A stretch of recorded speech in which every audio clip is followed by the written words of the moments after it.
When you enter into a relationship, the most valuable thing you bring with you is your self-respect. It's not your looks, it's not the things you can do for someone, and it's not even how much you love them.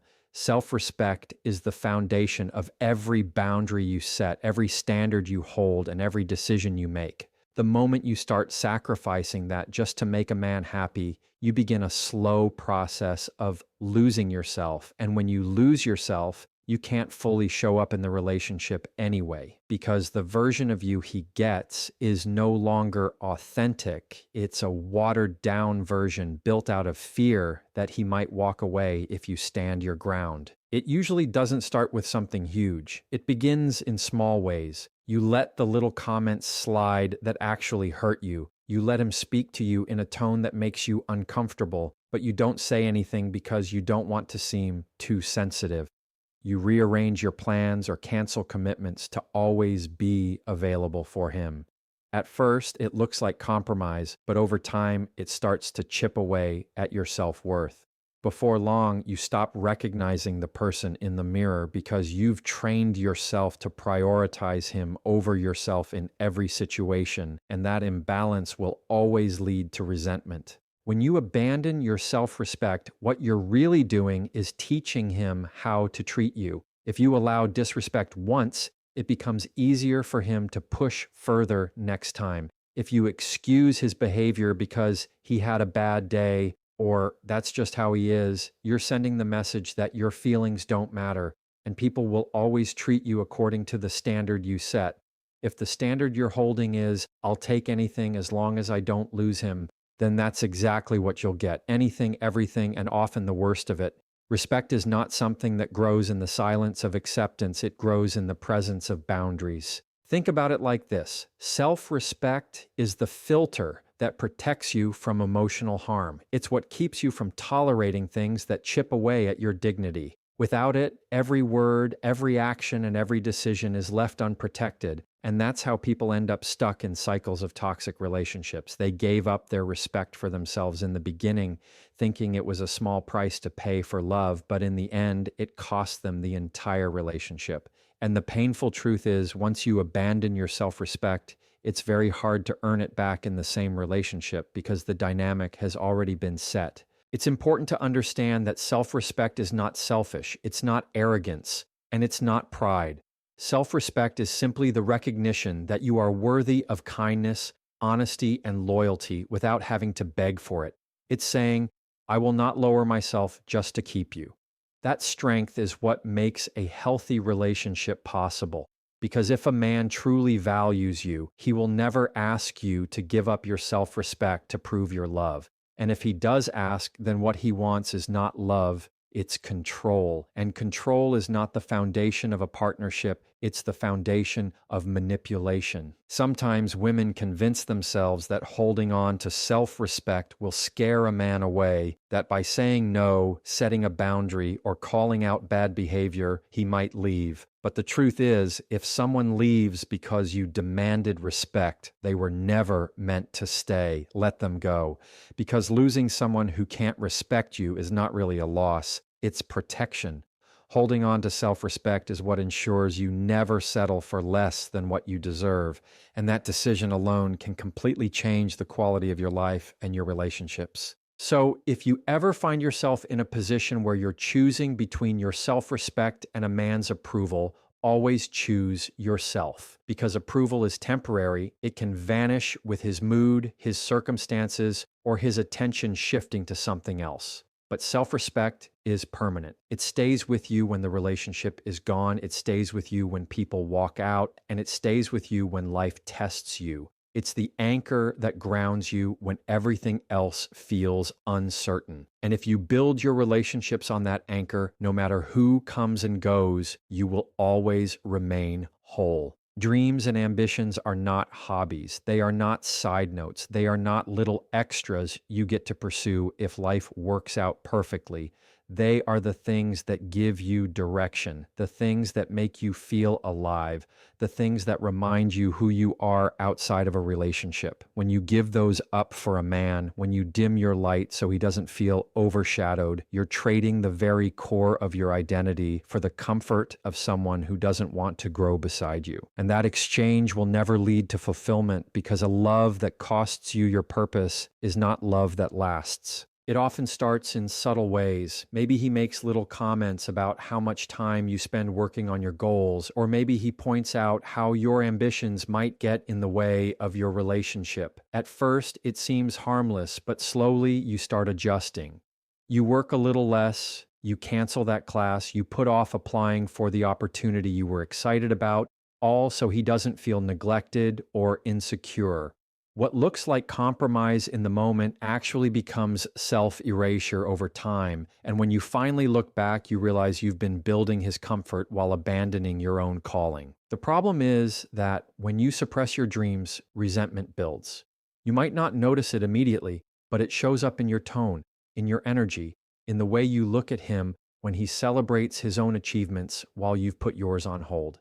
And that resentment doesn't just hurt you, it poisons the relationship too. Because no matter how much you try to convince yourself otherwise, a part of you will always remember the opportunities you walked away from. And that memory becomes a silent barrier between you and the person you sacrificed them for. Ambition is not selfish. It's not about choosing career over love or choosing personal goals over relationships. It's about balance. A healthy partnership doesn't require you to trade your growth for someone else's comfort. It requires two people cheering each other on, building together, and making space for both sets of dreams to thrive. If a man is intimidated by your success, that is his insecurity, not your responsibility to fix. And if he needs you to shrink in order to feel secure, then what he wants is not a partner, but a shadow, someone who will follow behind instead of walking beside him. It's easy to fall into the trap of thinking that love means sacrifice, and while that's true to an extent, sacrifice should never equal self-abandonment. There's a difference between supporting your partner and completely erasing yourself. You were not put on this earth just to be someone's support system while ignoring your own gifts. Your dreams were given to you for a reason, and if you silence them, you silence the very part of you that makes you unique. The best relationships don't ask you to choose between love and ambition. They give you the space to have both. And the truth is, when you chase your dreams, you actually become a better partner. You become more fulfilled, more confident, more alive, and that energy flows back into the relationship. Love should inspire growth, not restrict it. It should give you the courage to pursue what matters, not the fear that you'll lose someone if you do. If you have to choose between your calling and keeping a man, that's not love. That's a cage dressed up as commitment. And cages, no matter how pretty they look, are still cages. So when you feel the pressure to give up your ambitions just to keep peace, remember that you're not just sacrificing a dream, you're sacrificing the future version of yourself that those dreams would have built. You're giving away the pride, the joy, and the fulfillment that comes from chasing something bigger than yourself. And at the end of the day, a man who truly loves you will never ask you to trade your purpose for his peace. Because real love doesn't demand that you dim your fire, it fuels it. One of the most dangerous traps in a relationship is confusing disrespect for love. It doesn't always come in the form of outright cruelty or obvious mistreatment. Sometimes it hides itself in jokes that cut too deep, in controlling behavior disguised as care, in criticism framed as honesty. It sounds like concern, but feels like shame. It looks like attention, but feels like control. And over time, it convinces you that this is just what love looks like.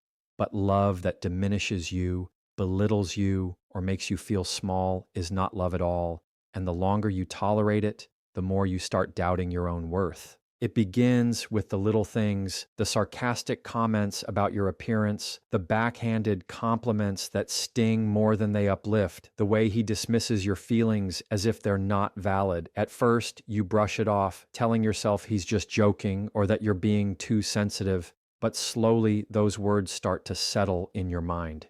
You hear them when you're alone, you replay them when you're doubting yourself, and before long, you start believing them. That's how disrespect works. It sneaks in quietly and plants seeds of insecurity until you can't tell the difference between his voice and your own. And then comes the control wrapped in concern. He asks where you're going, who you're with, and at first it feels like care, like he just wants to make sure you're safe. But over time, those questions turn into demands, and the care becomes surveillance. Suddenly, you find yourself explaining every move you make, editing parts of your life to avoid conflict, and giving away your freedom in pieces you don't even notice until you look back and realize you don't feel like yourself anymore. When love is real, it doesn't monitor you, it trusts you. When it's disguised as love, it chains you with rules and calls it protection. Criticism disguised as honesty can be just as damaging. There's a difference between constructive feedback and tearing someone down, but in unhealthy relationships, that line gets blurred. He says things like he's just being truthful, that he's trying to help you improve, but what it really does is chip away at your confidence. Real honesty is rooted in kindness, in wanting to build someone up, not strip them down. But when disrespect hides behind honesty, it convinces you that you should be grateful for the harsh words because they're supposed to make you better. The reality is, they just make you smaller. The danger of tolerating this kind of disrespect is that it shifts your standard of what's normal. You begin to lower the bar little by little, and what once would have shocked you becomes something you accept as everyday life. And when you lower the bar for one person, you start lowering it for yourself. You stop expecting kindness, you stop demanding respect, and you start believing this is the best you can get. That's the cost of accepting disrespect disguised as love. It doesn't just change the relationship, it changes how you see yourself. It's important to remember that love is not supposed to hurt your self-esteem. It's not supposed to make you question your value or silence your feelings. Real love speaks life into you. It celebrates your uniqueness, and it lifts you higher. Anything less than that is not love, it's control, it's insecurity, it's manipulation wrapped up in pretty words. And when you confuse that for love, you trap yourself in a cycle where pain feels like passion and disrespect feels like attention, when in truth, it's neither. So if you find yourself in a place where the words don't feel like support, where the actions don't feel like trust, where the criticism doesn't feel like care, pay attention to that, because your heart already knows the difference between love and disrespect. It's your mind that gets convinced otherwise when you want so badly to believe in the good.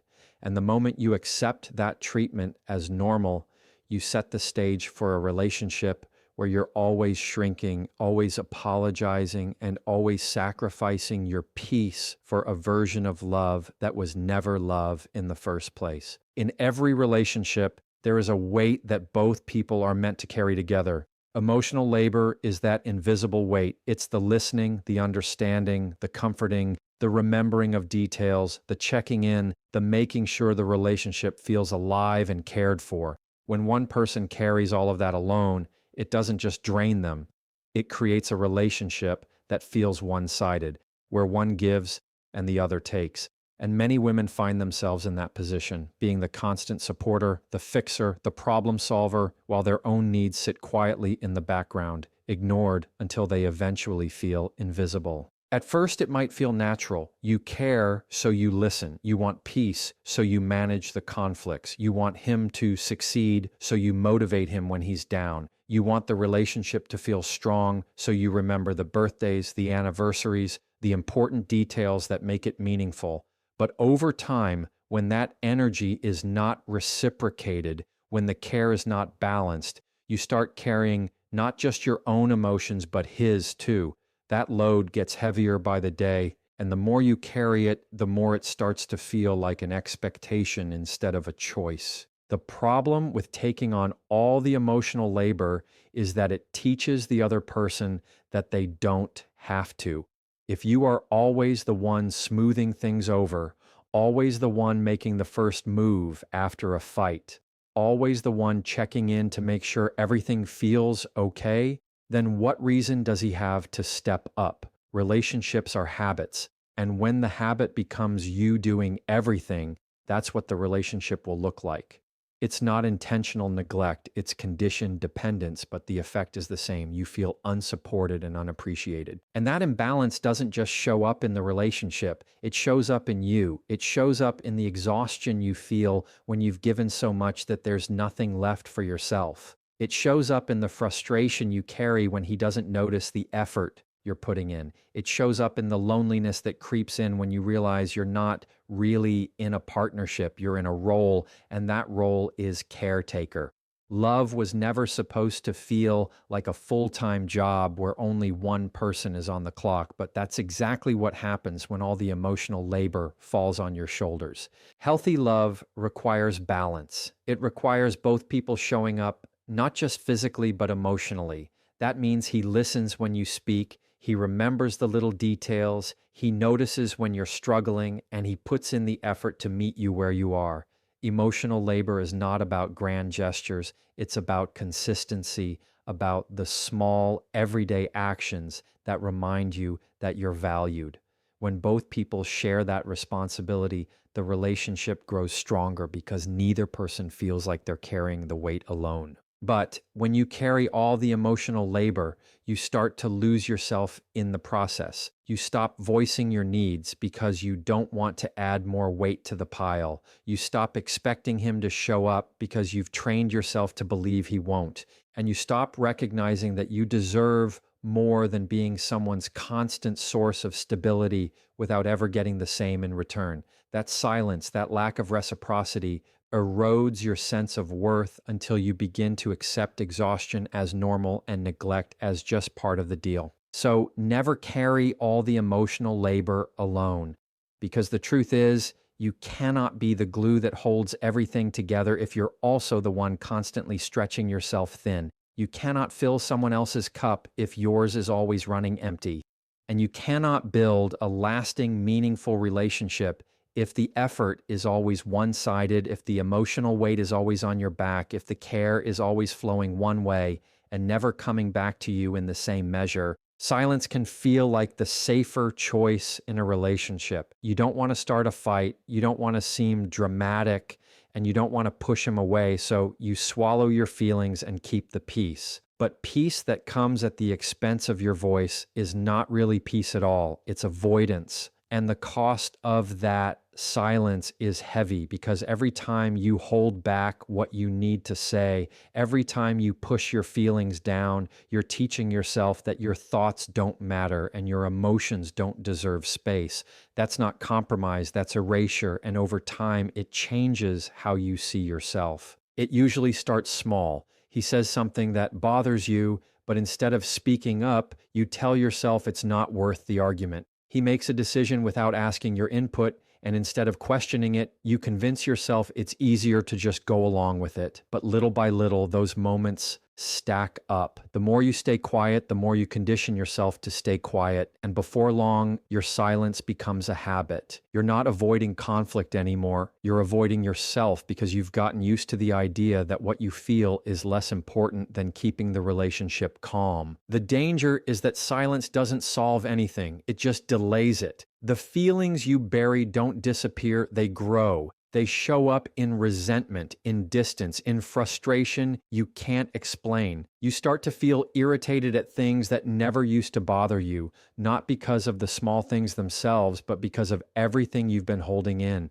And when that resentment builds, it doesn't stay quiet forever. It eventually comes out, sometimes in anger, sometimes in bitterness, sometimes in a complete emotional shutdown. And by then, the damage is deeper than if you had just spoken up in the first place. Losing your voice in a relationship also shifts the balance of power. If you are always the one compromising, always the one holding back, always the one smoothing over the rough edges without ever being heard, then the relationship is no longer equal. It becomes one person leading and one person following, one person deciding and one person agreeing, one person speaking and one person silenced.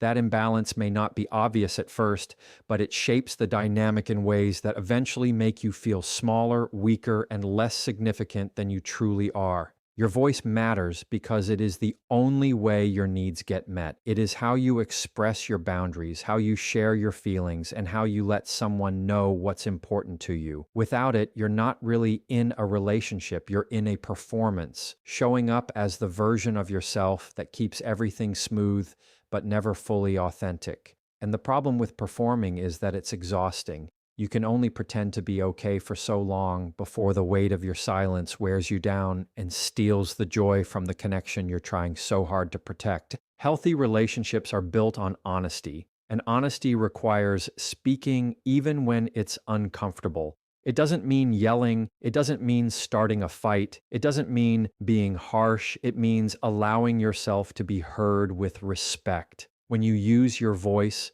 you're not breaking peace. You're creating real peace, the kind that comes from knowing both people are seen, valued, and understood. And if your voice disrupts the relationship to the point that it can't handle your honesty, then what you had wasn't peace. It was fragile silence waiting to break. So never lose your voice just to keep peace, because the version of peace that comes from silence isn't sustainable. It's just quiet conflict.